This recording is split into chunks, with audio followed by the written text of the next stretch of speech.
ముందుగా అందరికీ శనార్థులు. ఎట్టూరు పబ్లిక్ ఇవాళ వార్తలేందో ఓపాలు చూసొద్దాం పారి. గత 18 నెలల కాలంలో రైతుల కోసమే 1,04,000 కోట్ల రూపాయలు ఖర్చు చేసిండు రేవంత్ రెడ్డి సర్కారు. ఓ రికార్డు కూడా సృష్టించిర్రు. రైతు భరోసా కోసం 9 రోజుల్లో 9,000 కోట్లు రిలీజ్ చేసిర్రట. దాదాపు 70 లక్షల మంది రైతులకు 1,50,00,000 ఎకరాల్లోని పంటల సాగుకి పెట్టుబడి సాయం అందించింది సర్కారు. 9 రోజుల్లోనే ఈ ప్రక్రియ పూర్తి చేసింది రేవంత్ రెడ్డి సర్కారు. ఇక ఉపాధి హామీ పనుల కేటాయింపులోనే దేశంలోనే రికార్డు సాధించింది మన తెలంగాణ. ఏడాది టార్గెట్ ను 2 నెలల్లోనే పూర్తి చేసిందో గత 2 నెలల్లోనే రాష్ట్రంలో 4.54 కోట్ల పని దినాలను పూర్తి చేసింది.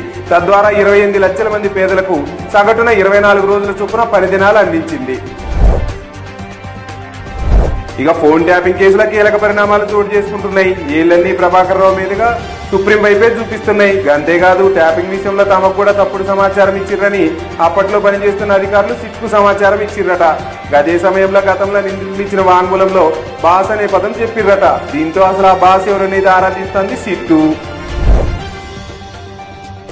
రేవంత్ రెడ్డి సర్కార్ జూన్ 1వ తేదీ నుంచి 3 నెలల రేషన్ బియ్యాన్ని ఒకే నెలలో పంపిణీ చేస్తున్న విషయం తెలిసిందే.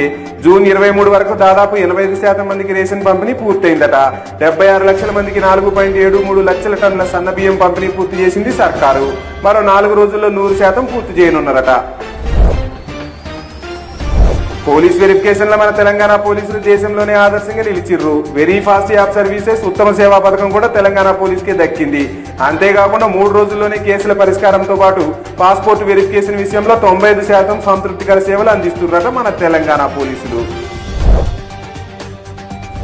ఏపీ ప్రభుత్వం నిర్మిస్తున్న బనకచెర్ల ప్రాజెక్టుపై ఎందాకైనా కొట్లాడతామని రేవంత్ రెడ్డి సర్కారు ప్రకటించే తెలంగాణ ప్రయోజనాలకు నష్టం వాటిల్లితే ఎట్లాంటి చర్యనైనా సహించబోమని, తెలంగాణకున్న హక్కులను ఖచ్చితంగా కాపాడుకుంటామని కేబినెట్ లో తీర్మానించింది సర్కారు. ఈ తెలంగాణలో ముచ్చట్లు మళ్ళా రేపు కలుసుకుందాం. ఉంటా మరి, టాటా, బాయ్ బాయ్.